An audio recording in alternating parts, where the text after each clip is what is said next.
So, hi everyone, I hope you all are doing well. So, in today's video, I am going to cover the next topic from cash flow statement, and that is cash flow from investing activities and cash flow from financing activities. Now, the cash flow from operating activities was a little bit lengthier topic, तो मैंने उसको एक video में कर दिया था और इसमें हम जो रिमेनिंग पोर्शन है कैश फ्लो स्टेटमेंट के फॉर्मेट का, that is investing activities and formatting activities, we are going to discuss it. Okay, so अभी इस वीडियो में और पिछली वीडियो में तुम्हें सारे बेसिक्स क्लियर हो जाएंगे ताकि हम नेक्स्ट वीडियो में इसका फुल फ्लेज जो है एक क्वेश्चन कर पाए, so that you can get an idea regarding how you are going to solve a full fledge question of cash flow statement if it comes into your exams.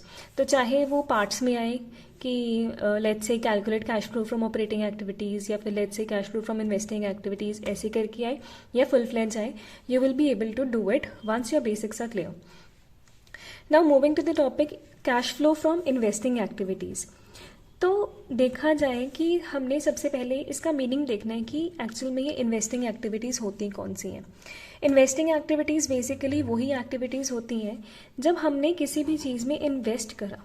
ठीक है, अभी हम invest किस चीज़ में करते हैं? हम इन्वेस्ट उस चीज़ में करते हैं जिसमें हमें लॉन्ग रन में बेनिफिट मिलता है, जिसमें हमें लॉन्ग रन में बेनिफिट मिलता है. अब सपोज करो तुम्हारी कंपनी ने सिंपल एक पेन लिया, ठीक है, या फिर पेपर लिया, ऐसी वाली जो चीज़ें हैं, ठीक है, ये इन्वेस्टमेंट नहीं हुई. द रीज़न बिंग इनका कोई लॉन्ग रन में कोई इम्पैक्ट नहीं है तुम्हारे तुम्हारी कंपनी पे या फिर तुम्हारे फ़ायदे के लिए. लॉन्ग रन में बेनिफिट कौन सी चीज़ें देती हैं? एसेट्स देती हैं. एसेट्स कौन से? Fixed assets. ठीक है, और कौन सी चीज़ों में तुम इन्वेस्ट कर सकते हो? तुम कर सकते हो इन्वेस्टमेंट्स में. तुमने किसी जैसे नॉन करंट इन्वेस्टमेंट, मतलब कि लॉन्ग टर्म इन्वेस्टमेंट 12 महीने से ज़्यादा वाली कोई भी है, तुमने इन्वेस्टमेंट कर ली, वो उन पे तुम्हें इंटरेस्ट मिल गया या फिर डिविडेंड मिल गया. तुमने किसी और कंपनी के शेयर्स परचेज कर लिए. अभी इसकी बात यह है, नॉन करंट इन्वेस्टमेंट में ना तुम ये फाइनेंसिंग वाले शेयर्स वगैरह को कंफ्यूज मत कर लेना. इसमें मैं बात करिए कि मैं एक वो हूँ, लेट्स से इंडिविजुअल हूँ या कस्टमर हूँ, मैं इशू नहीं कर रही, मैं खरीद रही हूँ किसी और कंपनी के शेयर्स या फिर किसी और कंपनी की इन्वेस्टमेंट्स वगैरह. ठीक है, तो तुम्हारे पेपर में ऐसे ही आएगा जैसे बैलेंस शीट में लिखा होएगा कि नॉन करंट इन्वेस्टमेंट्स, बस उससे तुम्हें पता लग जाएगा कि अच्छा ये नॉन करंट इन्वेस्टमेंट्स है, मतलब कि इस बंदे ने या इस कंपनी ने किसी और कंपनी की किसी भी चीज़ में इन्वेस्ट वगैरह किया होगा जिससे उसे इंटरेस्ट या डिविडेंड वगैरह मिलेगा. ठीक है, तो तुम किन चीज़ों में इन्वेस्ट करते हो जिनसे तुम्हें लॉन्ग रन में बेनिफिट मिले? वो होती हैं एसेट्स और वो होती हैं इन्वेस्टमेंट्स. इन्वेस्टमेंट कौन सी? Non current. अब इन दोनों में कॉमन क्या है? ये दोनों लॉन्ग टर्म वाली चीज़ें हैं, ठीक है, जो ज़्यादा टाइम के लिए यूज़ होती हैं. तो यही इन्वेस्टिंग एक्टिविटीज़ बोलती है cash flow from investing activities. जब हमारा कोई कैश का इनफ्लो या आउटफ्लो हो रहा है in the case of investing in assets और इन्वेस्टमेंट्स, उस सिचुएशन में cash flow from investing activities होती हैं. इनफ्लो मतलब कि हम जो है अपनी इन्वेस्टमेंट्स को सेल कर रहे हैं. ठीक है, आउटफ्लो कब होता है? जब इन्वेस्टमेंट्स को हम परचेज कर रहे हैं. इनफ्लो कब होता है? जब हम अपने एसेट्स को सेल कर रहे हैं. और आउटफ्लो कब होता है? जब हम अपने एसेट्स को परचेज कर रहे हैं. सिंपल इन्वेस्टिंग एक्टिविटीज़ में इससे ज़्यादा और कुछ नहीं है. ठीक है, अगर मैं तुम्हें ब्रीफ में इसका फॉर्मूला बोल दिया, फॉर्मेट दिखाऊं तो ये है, देखो, कैश फ्लो फ्रॉम और used in investing activity. Simple, सबसे पहले तुम हेडिंग डालोगे, उसके बाद चीज़ें कौन कौन सी है? Proceeds from sale of tangible fixed assets. अभी इसका मतलब क्या हुआ? कुछ नहीं है, बैलेंस शीट में तुम्हें क्या करेंगे, दिया होगा फिक्स्ड एसेट्स, फिक्स्ड एसेट्स के नीचे वो दे देंगे टैंजिबल एसेट्स. ठीक है, फिर उसके बाद सबसे नीचे जाके नोट्स टू अकाउंट्स में टैंजिबल एसेट्स बोल देंगे मशीनरी, लैंड, दोनों की करंट ईयर और प्रीवियस ईयर की वैल्यूज़ दे देंगे. लेट्स से मशीनरी की है करंट ईयर की 2 लाख, प्रीवियस ईयर की है 1 लाख. अभी डिफरेंस कितना है? 1 लाख का. प्रीवियस ईयर में 1 लाख थी और इस साल है 2 लाख, मतलब कि मैंने 1 साल की मशीनरी और परचेज की है. ठीक है, अगर मैं इसको उल्टे तरीके से ले जाऊँ, यहाँ पे 1 लाख है, यहाँ पे 2 लाख है, मतलब पहले मेरे पास 2 लाख की मशीनरी थी, अब कितनी है 1 लाख की, दैट मीन्स मैंने सेल करी है। सिंपल। एक तो ये चीज़ होगी जब बैलेंस शीट में ही इन्फॉर्मेशन प्रोवाइडेड है। दूसरी चीज़ वो हो गई जो मैंने तुम्हें फिक्स्ड एसेट का अकाउंट करवाया था, ये वाला। जब ये तुम्हें क्वेश्चन में डेप्रिसिएशन वगैरह की इन्फॉर्मेशन दे देंगे या फिर नीचे कहीं जाके लिख देंगे कि इसने ऐसे ऐसे परचेज़ किया है, तो बैलेंस शीट में भी इन्फॉर्मेशन होगी और एडिशनल इन्फॉर्मेशन भी होगी। उस केस में तुम फिक्स्ड एसेट का अकाउंट बनाओगे। उस अकाउंट को बनाने का जो मेथड है वो मैंने पिछली वीडियो में ऑलरेडी क्लियर आउट कर दिया। तो सिंपल सी बात है। तो इस वीडियो के तो इन्वेस्टिंग एक्टिविटीज़ के पर्सपेक्टिव से तुमने फिक्स्ड एसेट के अकाउंट में से कौन सी चीज़ें उठानी है? सिर्फ 2 चीज़ें उठानी है। नंबर 1, अगर तो कोई सेल हुई है तो ये वाली अमाउंट, बाय बैंक या बाय कैश से जो सेल की अमाउंट है, मतलब जिस प्राइस पे तुमने सेल की है अपनी एसेट, वो वाली अमाउंट उठाओगे, या फिर ये वाली अमाउंट उठाओगे जो डेबिट साइड में होगी 2 बैंक या 2 कैश करके, जो कि होगी तुम्हारी परचेज ऑफ एसेट्स। ठीक है, यही चीज़ वो यहाँ पे बोल रहे हैं कि proceeds from sale of tangible fixed assets, मतलब कि कैश का इनफ्लो हुआ, मतलब कि ये वैल्यू पॉजिटिव में आएगी। Proceeds from sale of intangible fixed assets. अभी इनटैंजिबल फिक्स्ड एसेट्स कौन से हुए? ये हो गए तुम्हारी गुडविल, ये हो गई तुम्हारी पेटेंट्स। अभी गुडविल वाली चीज़ तुम ध्यान से देखो। गुडविल के केस में ना, सपोज करो बैलेंस शीट में तुम्हें 2 इन्फॉर्मेशन दी हुई है, करंट ईयर और प्रीवियस ईयर वाली। अगर प्रीवियस ईयर में है 5 लाख और करंट ईयर में है 3 लाख, मतलब कि कम हो रही है गुडविल।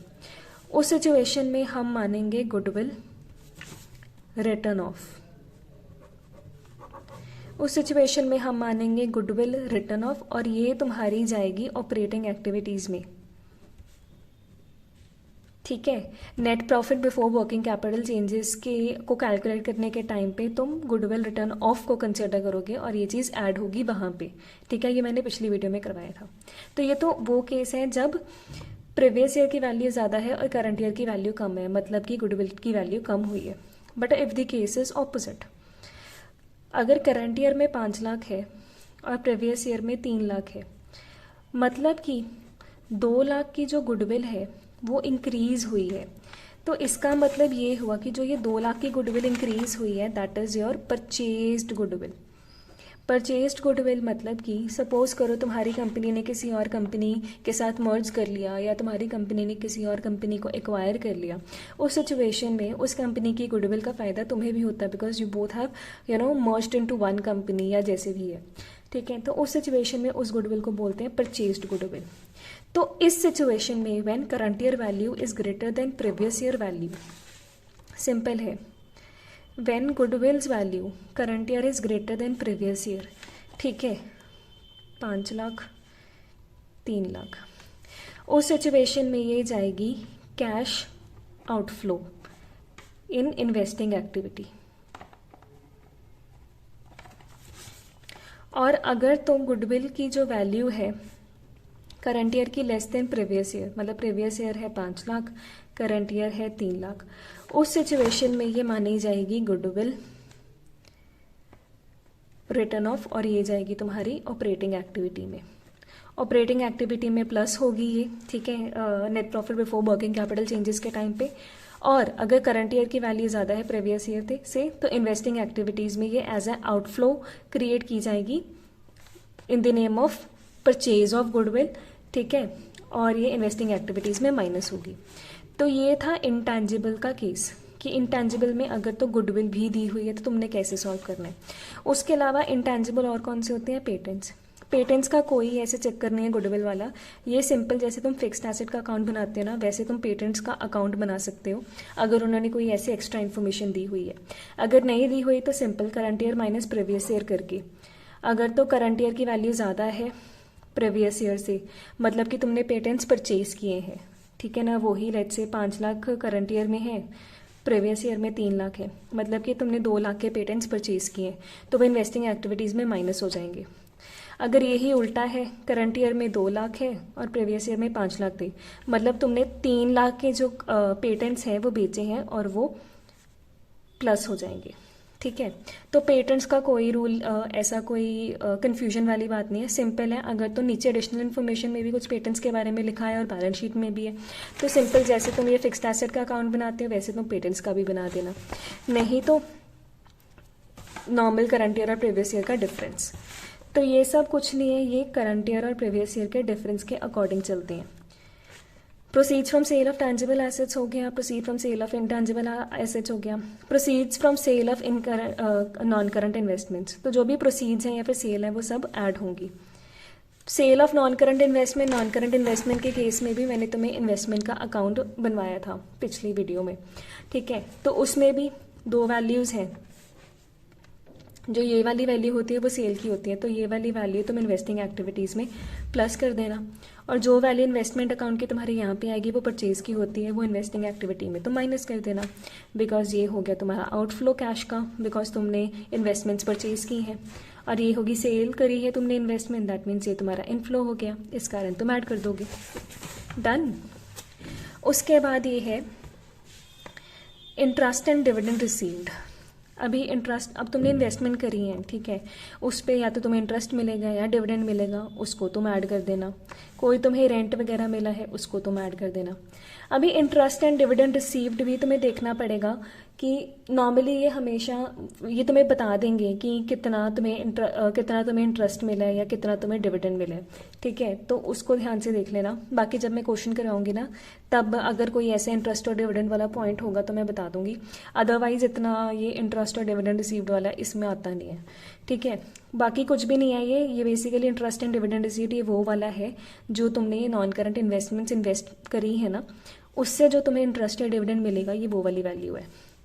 वैसे करके ही तुम्हारी purchase of tangible fixed assets है, मतलब वही अगर तुम्हारी करंट ईयर की वैल्यू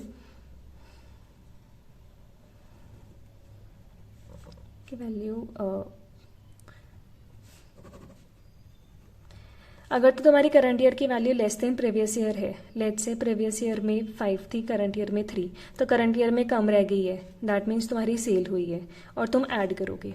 बट अगर तुम्हारी करंट ईयर की वैल्यू ज़्यादा है और प्रीवियस ईयर की कम है, दैट मीन्स तुमने परचेज की है, ठीक है ना, इस करके तुम ये वाली सारी वैल्यूज़ माइनस करोगे, चाहे वो purchase of tangible fixed assets हैं, चाहे वो purchase of intangible fixed assets हैं, चाहे वो purchase of non current investment है, ये सब माइनस हो जाएंगी। तो इनको प्लस माइनस करके जो भी तुम्हारी वैल्यू आएगी वो तुम्हारी हो जाएगी कैश फ्लो फ्रॉम और यूज्ड इन इन्वेस्टिंग एक्टिविटीज़। अगर तो ये वाली फाइनल अमाउंट जो है वो प्लस में आ रही है तो फ्रॉम आ जाएगा cash flow from investing activities, अगर ये माइनस में आ रही है तो बोल देना cash flow used in investing activities.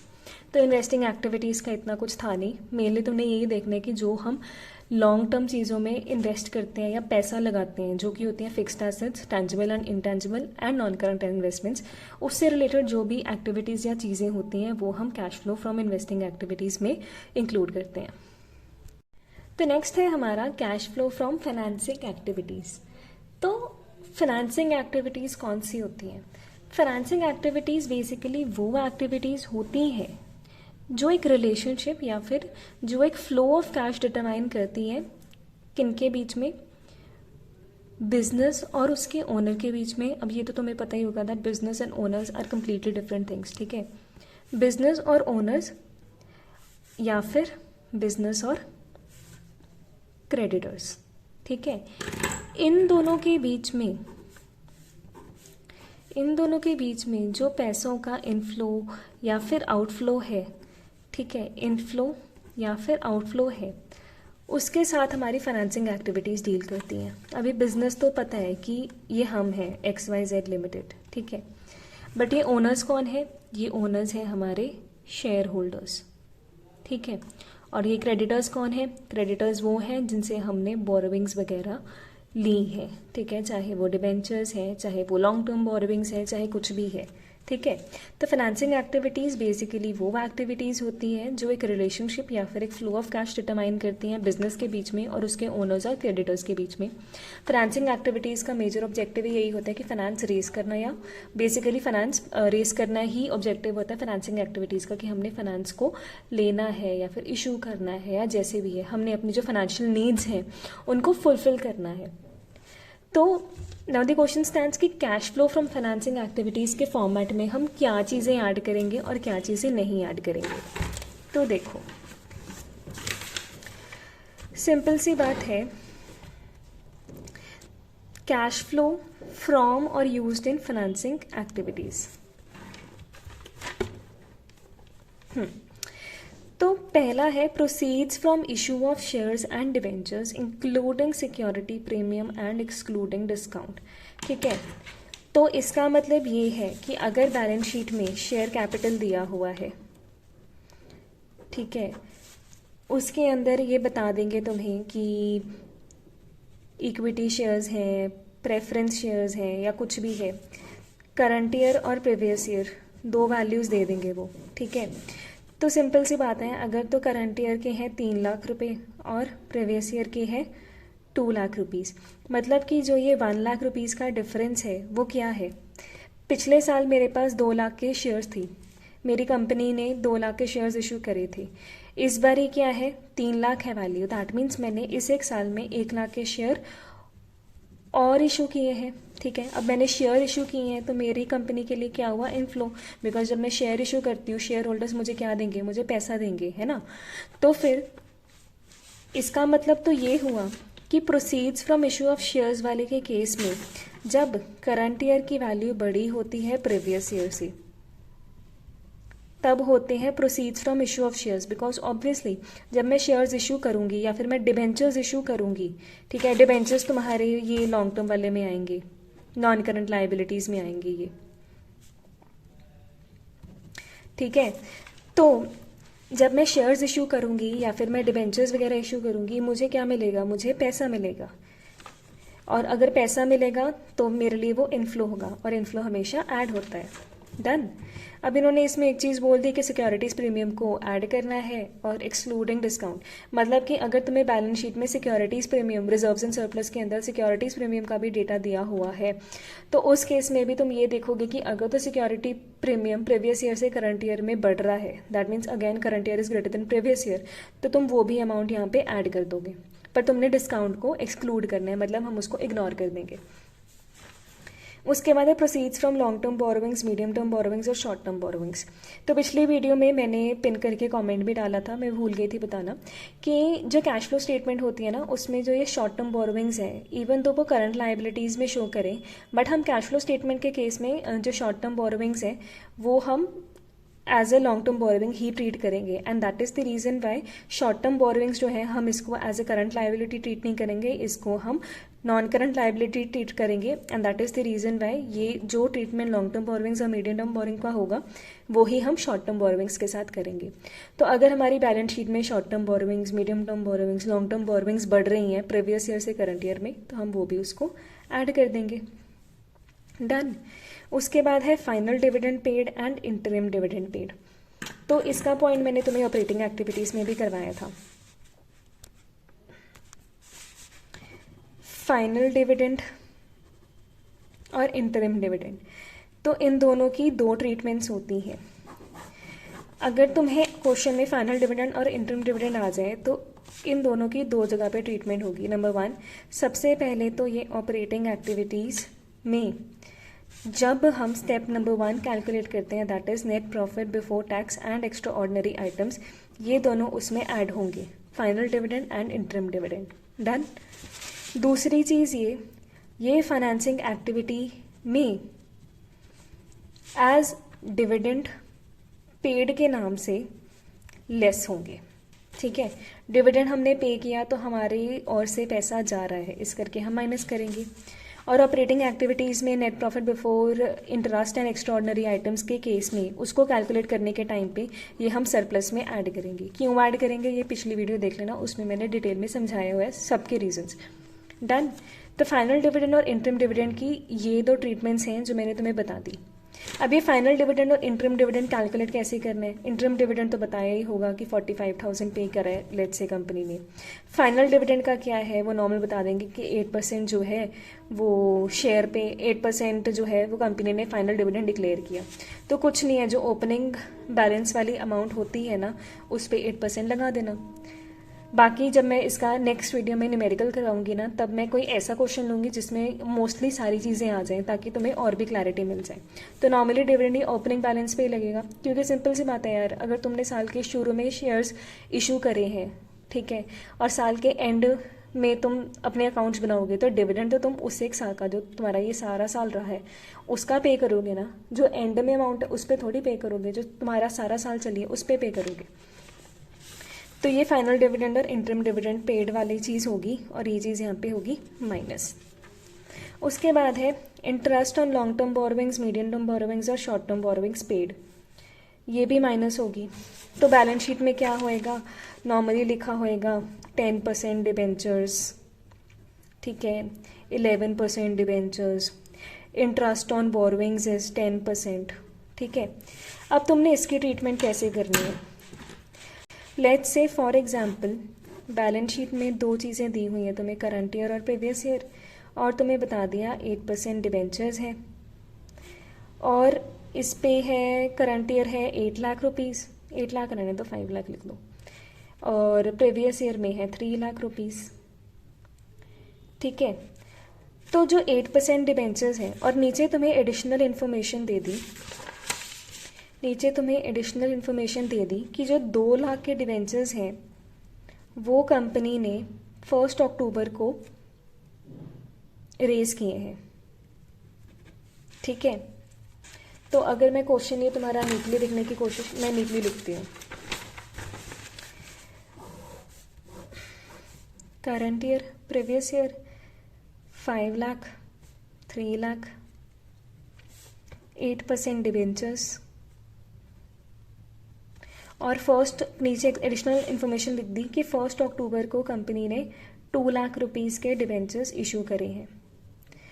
तो उस सिचुएशन में अब तुमने डिबेंचर्स पे इंटरेस्ट तो पे करना है, तुम किस बेस पे जो वैल्यू है वो कैलकुलेट करोगे। सिंपल सी बात है, सबसे पहली चीज़ 8% है, ठीक है, तो वो तो तुम ये प्रीवियस ईयर वाली अमाउंट पे लगाओगे 3 लाख, बिकॉज ये वाला 3 लाख जो है ये सारा साल चला है, ठीक है। तो इस हिसाब से ये हो गई तुम्हारा 24,000 रुपीज़, डन। दूसरी चीज़ क्या है, लगाना तुमने 8% ही है, और कितना रेज हुआ है 2 लाख रुपया, ठीक है। तो सबसे पहले तो 2 लाख रुपए जितना रेज हुआ है वो तो तुम ऐड भी करोगे, ठीक है ना, बिकॉज इनफ्लो या फिर प्रोसीड्स फ्रॉम डिबेंचर्स 2 लाख रुपए तुम अपनी यहाँ पे ऐड भी करोगे। दूसरी बात, जो तुम्हें इंटरेस्ट पे करना पड़ा है वो कैसे करोगे। अब जो ये 2 लाख है, इन्होंने एडिशनल इन्फॉर्मेशन में प्रोवाइड कर दिया कि ये 1 अक्टूबर को है, और कंपनी की बुक्स क्लोज होती हैं 31 मार्च को। तो मतलब कि अगर मेरा नया साल 1 अप्रैल से शुरू हो रहा है, तो 1 अप्रैल टू 1 मई, 1 मई टू 1 जून, 1 जून टू 1 जुलाई, 1 जुलाई टू 1 अगस्त, 1 अगस्त टू 1 सितंबर, 1 सितंबर टू 1 अक्टूबर, 6 महीने।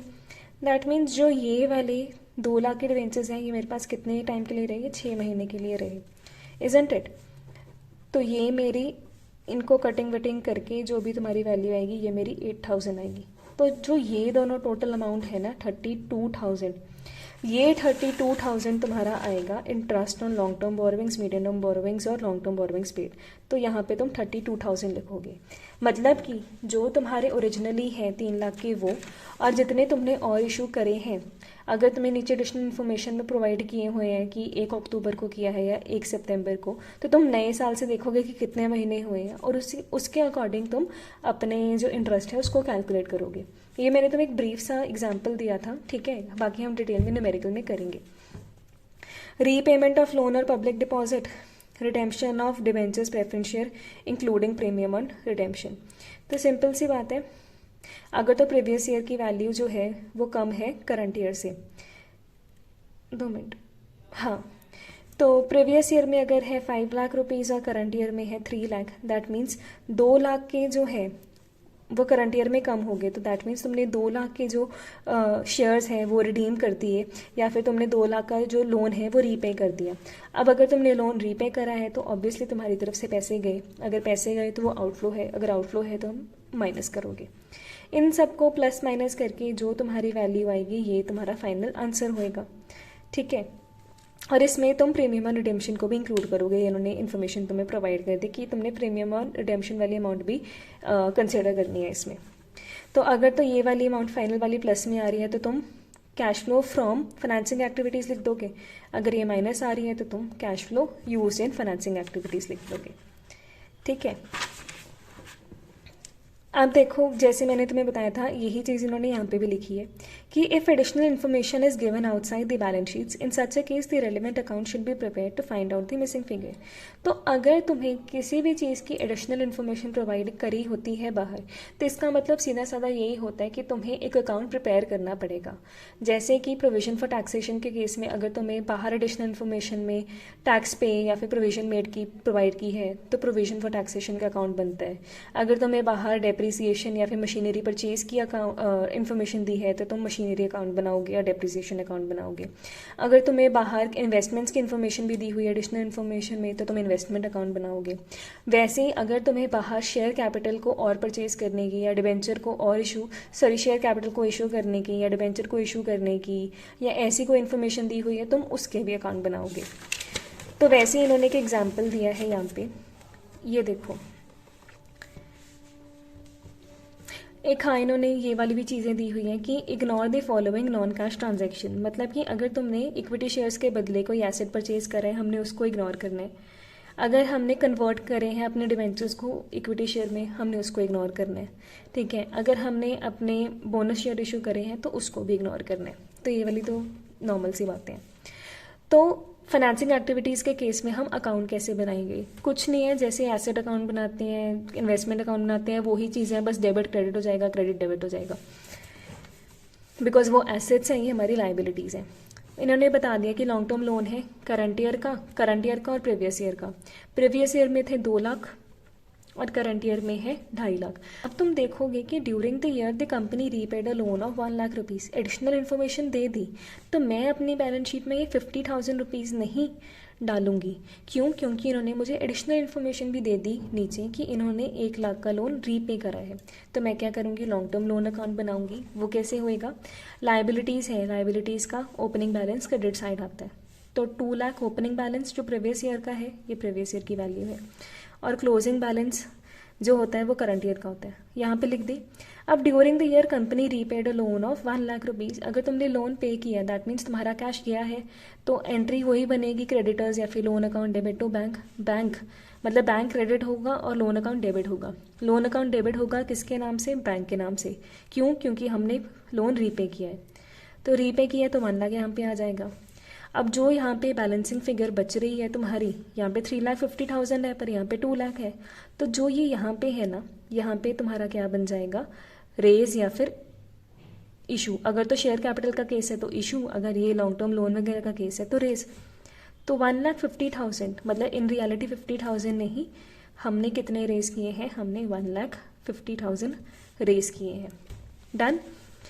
तो अभी कैश फ्लो स्टेटमेंट में हेडिंग डाल के कैश फ्लो फ्रॉम और यूज्ड इन फाइनेंसिंग एक्टिविटीज़, पैसा रेज किया है तो ये पॉजिटिव में जाएगा 1,50,000, ये वाली अमाउंट बैलेंसिंग फिगर। और यहाँ पे इन्होंने दे दिया कि रीपे करा है लोन, रीपे करा है लोन तो कैश गया हमारी तरफ से, तो हमने जो लोन है वो माइनस कर देना है, और जो ये वैल्यू आ गई ये हमारी होगी cash flow from financing activities. तो ये था ब्रीफ में तुम्हारा कि फाइनेंसिंग एक्टिविटीज़ और इन्वेस्टिंग एक्टिविटीज़ कि जो कैश फ्लो है, मतलब कैश फ्लो स्टेटमेंट में इन दोनों के क्या ट्रीटमेंट्स होते हैं। ठीक है, अभी नेक्स्ट में तुम्हें एक फॉर्मेट दोबारा से रिकैप्चुलेट करवा देती हूँ, फिर नेक्स्ट वीडियो में हम इसका एक न्यूमेरिकल एग्जाम्पल सॉल्व करेंगे। तो हमने individually cash flow from operating activities, from investing activities and from financing activities कर लिए। अब हमने कुछ नहीं करना, सिंपल इनको एक ओवरऑल फॉर्मेट में ऐड ऑन कर देना है। तो ये मेरे पास फॉर्मेट है। तो देखो, सबसे पहले हम हेडिंग लिखेंगे कैश फ्लो फ्रॉम और यूज्ड इन ऑपरेटिंग एक्टिविटीज़। उसके बाद अगर तुमने मेरी पिछली वीडियो देखी होगी तो cash flow from operating activities को कैलकुलेट करने के लिए हमें 4 स्टेप्स चाहिए होते हैं। ठीक है, तो यहाँ पे हम सबसे पहला स्टेप लिखेंगे that is profit before tax. उसमें हम ऐड करेंगे और लेस करेंगे कुछ चीज़ें, वो तो मैंने पिछले फॉर्मेट में समझा दी थी, तो दोबारा से तो कोई फ़ायदा नहीं है ऐसे बताने का। तो ऐड और लेस करेंगे चीज़ें ताकि हम अपने स्टेप नंबर 2 पे आ सकें, वो है operating profit before working capital changes. अब इस अमाउंट में भी हम कुछ चीज़ें ऐड और लेस करेंगे जिसके कारण हम थर्ड स्टेप पे आ जाएंगे, वो है हमारा cash generated from operating activities. इसमें भी हम एक दो चीज़ें ऐड लेस करेंगे ताकि हम अपने फाइनल स्टेप पे आ सकें cash flow from operating activities के लिए, वो है नेट कैश फ्रॉम और यूज्ड इन ऑपरेटिंग एक्टिविटीज़।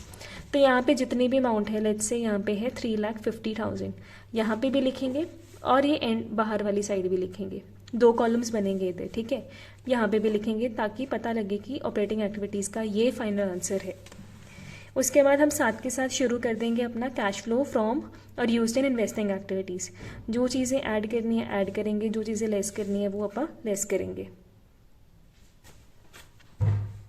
उसके बाद है हमारी थर्ड कैश फ्लो फ्रॉम और यूज्ड इन फाइनेंसिंग एक्टिविटीज़। वही जो चीज़ें हमने अभी इसका जो आंसर है वो हम यहाँ पे भी लिखेंगे और यहाँ पे भी लिखेंगे। लेट्स से इसका आंसर है 2,50,000 नेगेटिव में, दैट मीन्स ये यूज्ड हुआ है। लास्ट में है कैश फ्लो फ्रॉम और यूज्ड इन फाइनेंसिंग एक्टिविटीज़। जो चीज़ें ऐड करनी है ऐड करेंगे, जो चीज़ें लेस करनी है लेस करेंगे ताकि हम अपने नेट कैश फ्रॉम और यूज्ड इन फाइनेंसिंग एक्टिविटीज़ पे आ सकें। लेट्स से इसकी अमाउंट थी 6 लाख, ठीक है। तो यहाँ पे भी लिखेंगे और फाइनल भी बाहर आंसर लिखेंगे। तो ये तीनों चीज़ें होगी। इसके बाद हम क्या करेंगे, हम डी लिख के यहाँ पे क्या लिखेंगे, नेट इंक्रीज और decrease in cash and cash equivalents A plus B plus C. अब A plus B plus C मतलब ए इज़ जो ऑपरेटिंग एक्टिविटीज़ की वैल्यू आई है, बी इज़ जो इन्वेस्टिंग एक्टिविटीज़ की वैल्यू आई है, और सी मतलब जो फाइनेंसिंग एक्टिविटीज़ की वैल्यू आई है। हम इनको एडलेस करके जो भी अमाउंट होएगी उसको नेट इंक्रीज और डिक्रीज में करेंगे।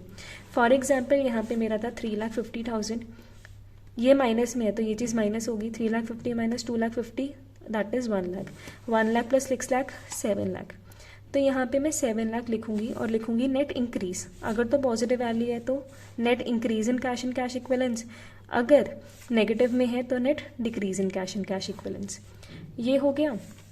इसके बाद आ गया हमारा cash and cash equivalents in the beginning of the year opening balance.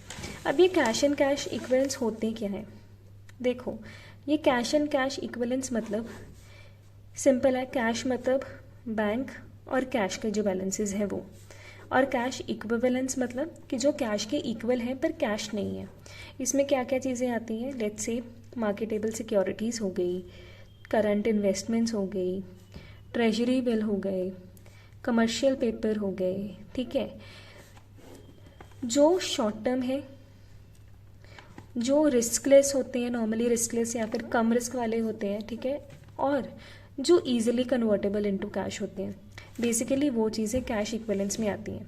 तो हम क्या करेंगे, इन चीज़ों के ओपनिंग बैलेंसेस लिख देंगे। लेट्स से बैलेंस शीट में कैश हो गया, कैश दिया हुआ है, मार्केटेबल सिक्योरिटीज़ दिया हुआ है, मैं एक ही साथ दिख रही हूँ बट ये अलग अलग जगह पे दिखेंगे तुम्हें, और बैंक दिया हुआ है,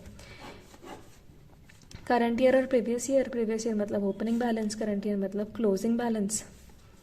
इसकी वैल्यू दी हुई है 2 lakh, 1 lakh, 50,000, 30,000, 3 lakh, 2,000, 50,000।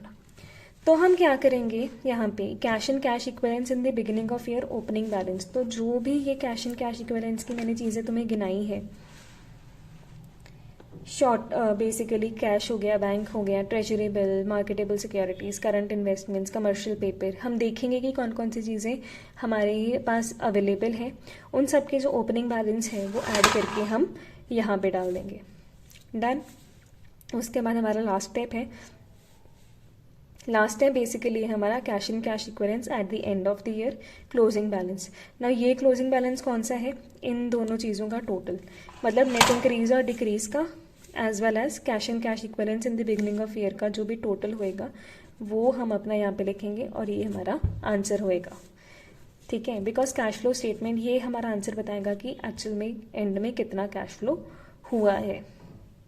So this was all about cash flow statement, the format, the accounts, the treatments and everything of that sort. In the next video, I am going to cover a numerical of cash flow statement, ठीक है, जिसमें मैं सारे points cover up करने की कोशिश करूँगी जितने भी हो सकते हैं।